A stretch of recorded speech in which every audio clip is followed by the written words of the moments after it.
Welcome to MRC diaries. ఇవాళ ఎంతో రుచికరమైన అల్లం పచ్చడి చేద్దాం.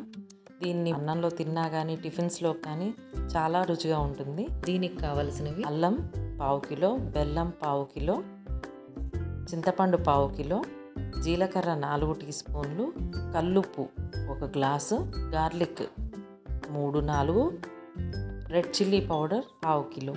ఒక బేసిన్ తీసుకొని చింతపండుని మొత్తంగా విడదీసి అందులో ఉన్న గింజలు కానీ పీచులు కానీ సపరేట్ చేసేసి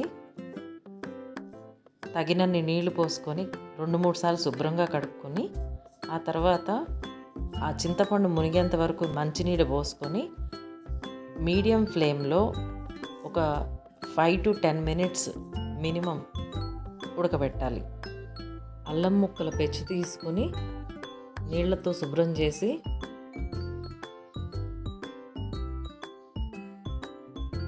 నీళ్ళు వంపిన తర్వాత ఒక డ్రై క్లాత్ తీసుకొని అల్లం ముక్కలన్నిటినీ తడి లేకుండా వీలైనంత వరకు చిన్న ముక్కలుగా కట్ చేసుకుంటే కనుక వేగడం మంచిగా వేగుతాయండి.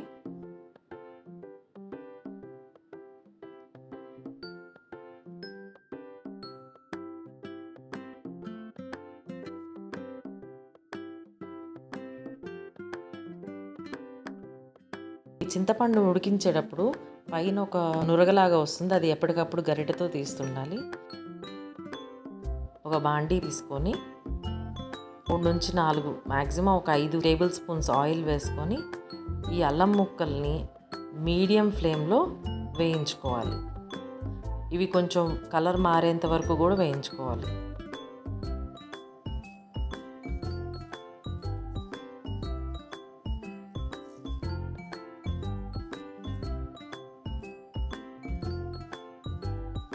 కలర్ చూసారండి, కొంచెం బ్రౌన్ షేడ్ వచ్చేసింది.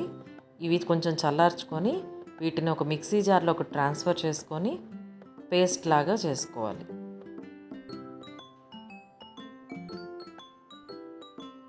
మొత్తం ఒక్కసారి సరిపోకపోయినా కానీ కొన్నిగా తీసుకొని మంచి పేస్ట్ అయ్యేంత వరకు మిక్స్ చేసుకోవాలి.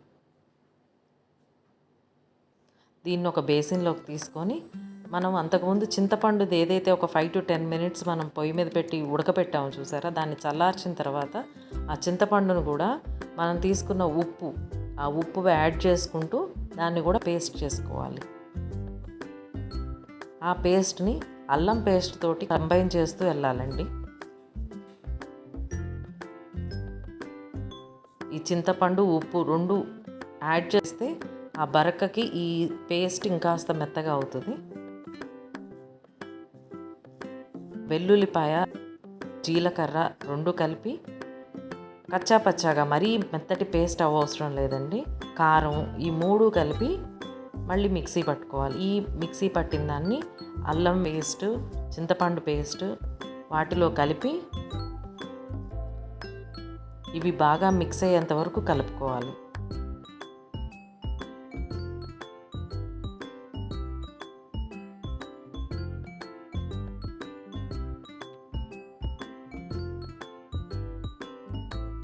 ఇందులోనే మనం తరిగి ఉంచుకున్న బెల్లం ఉంటుంది కదండి, ఆ బెల్లాన్ని కూడా ఇందులో కలిపి పచ్చడి మొత్తంలో కలిసేటట్టుగా మిక్స్ చేసుకోవాలి. అంతా అయిన తర్వాత పచ్చడి తాలింపు వేసుకోవడానికి ఆయిల్ ఎక్కువ 5 to 6 టేబుల్ స్పూన్స్ తీసుకొని వెల్లుల్లిపాయలు మంచిగా క్రష్ చేసి తగినన్ని వేసుకొని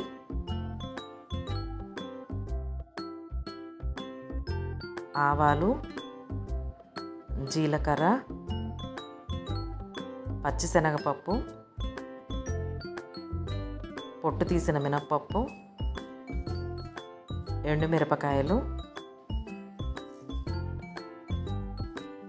ఒక పావు టీ స్పూన్ పైన వరకు ఇంగువ వేసుకోవాలండి. ఏ పచ్చడికైనా ఇంగువ వేస్తే ఆ ఫ్రేగ్రెన్స్ చాలా బాగుంటుంది. కరివేపాకు అన్నీ వేసుకొని మంచిగా వేగాలండి. తాలింపు ఎంత మంచిగా వేగితే టేస్ట్ అంత బాగుంటుంది. వేగిన ఈ తాలింపుని పచ్చడిలో కలుపుకొని ఈ నూనె కూడా పచ్చడంతా పట్టేట్టుగా మిక్స్ చేసుకోవాలి. ఎంతో రుచికరమైన అల్లం పచ్చడి రెడీ.